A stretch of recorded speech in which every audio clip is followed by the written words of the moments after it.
Hello दोस्तों, स्वागत है आपका मेरे YouTube channel let's study with Poonam में, जिसमें हम जीके जीएस से रिलेटेड टॉपिक के बारे में चर्चा करते हैं और आपके लिए नए नए विषयों को खोज कर लाते हैं। आज हम बात करने वाले हैं हड़प्पा सभ्यता यानी इंडस वैली सिविलाइजेशन के ख़त्म होने के कारण के बारे में, और जानेंगे हम इस वीडियो में कि सिंधु घाटी सभ्यता के ख़त्म होने के कारण क्या क्या रहे हैं। क्या कारण एक ही था या कई सारे हो सकते हैं? तो इस वीडियो को शुरू करते हैं। चलिए, हड़प्पा सभ्यता का दूसरा नाम सिंधु घाटी सभ्यता है, जो भारत के उपमहाद्वीप के समय से पहले ज्ञात संस्कृति है। हड़प्पा सभ्यता ने मानवीकृत उपायों और वजन की प्राथमिक सटीक प्रणाली में सुधार किया है। जहां हड़प्पावासी पत्थर, धातु, टेराकोटा जैसी सामग्रियों से मुहरें, मिट्टी के बर्तन, मूर्तिकला और आभूषण बनाते थे। हड़प्पा संस्कृति और सभ्यता की खोज मुख्य रूप से राज बहादुर दयाराम साहनी द्वारा की गई थी। हड़प्पा सभ्यता का समय 1900 से 2600 ईसा पूर्व के बीच का था। पहले के दिनों में हड़प्पा संस्कृति मुख्य रूप से दो प्रकारों में जानी जाती थी, जिसमें हड़प्पा, प्रारंभिक हड़प्पा और बाद का हड़प्पा शामिल है। हड़प्पा सभ्यता कई वर्षों तक जारी रही, लेकिन हड़प्पा के लोगों ने गिरावट देखी और हड़प्पा सभ्यता का अंत गंभीर रूप से परिलक्षित होता है। 1862 के युग में अलेक्जेंडर कनिंघम पुरातत्व के सर्वेक्षण थे, जिन्होंने पंजाब के पड़ोसी राज्य हड़प्पा में कुछ अजीबोगरीब अज्ञात मोहरों की खोज की थी। हड़प्पा में प्रारंभिक व्यापक खुदाई वर्ष 1920 में राय बहादुर दयाराम साहनी द्वारा शुरू की गई थी, जिसने हड़प्पा सभ्यता की खोज में इतिहास रच दिया।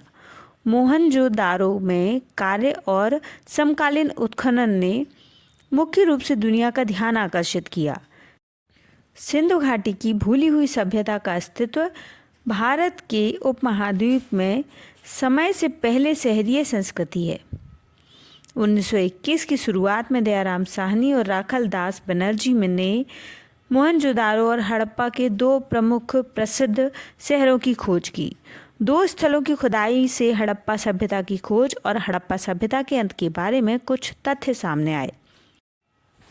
तथ्य दावा करते हैं कि सिंधु घाटी सभ्यता के लोगों के पास विशेष रूप से अत्यधिक वैज्ञानिक और उन्नत नागरिक नियोजन के साथ सुसंगत शहरी संस्कृतियां भी थीं। अब जानते हैं हड़प्पा सभ्यता के अंत के बारे में। तो हड़प्पा सभ्यता 1300 ईसा पूर्व तक ढक चुकी थी। 1900 ईसा पूर्व तक समाज में गिरावट देखी जाने लगी थी। सिंधु घाटी सभ्यता या हड़प्पा सभ्यता 1800 ईसा पूर्व के आसपास खत्म हो गई थी। हड़प्पा सभ्यता उस रोमानियन समय की सबसे खूबसूरत सभ्यता थी, जहां मूर्तियां, शहरों, जल निकासी प्रणालियों का निर्माण सबसे प्रसिद्ध नवाचार था। सिंधु घाटी सभ्यता का अंत मनुष्यों द्वारा नहीं, बल्कि कुछ प्राकृतिक तथ्यों के कारण हुआ था। हड़प्पा सभ्यता सिलाई, सार्वजनिक स्नानागार, जलाशयों की एक जटिल प्रणाली के साथ समाप्त हुई थी। यह रोमन साम्राज्य से बहुत पहले की बात है। हड़प्पा सभ्यता के अंत को दर्शाते हुए यह दर्शाया गया है कि हड़प्पा सभ्यता लगभग 5000 साल पहले उत्तर पश्चिम भारत और उत्तर पूर्व अफगानिस्तान के बीच सिंधु घाटी में उत्पन्न हुई थी। लगभग 2600 ईसा पूर्व में चरम पर थी। कई इतिहासकारों का मानना है कि सिंधु घाटी सभ्यता का पतन उस विशेष क्षेत्र के भूगोल और जलवायु में परिवर्तन के कारण हुआ था। यह अनुमान लगाया जाता है कि पृथ्वी की पपड़ी में हलचल के कारण सिंधु नदी में बाढ़ आई और दिशा में परिवर्तन हुआ। एक और कारण हड़प्पा या सिंधु घाटी सभ्यता के विनाश के रूप में उभरता है, जो आक्रमण के कारण हुआ। ब्रिटिश पुरातत्वविदों का दावा है कि आर्यों या इंडो यूरोपियन जनजाति ने सिंधु घाटी सभ्यता पर कब्जा कर लिया था।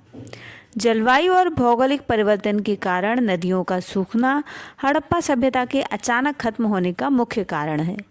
प्लेग महामारी के प्रकोप को सिंधु घाटी या हड़प्पा सभ्यता और संस्कृति के पतन का कारण माना जाता है।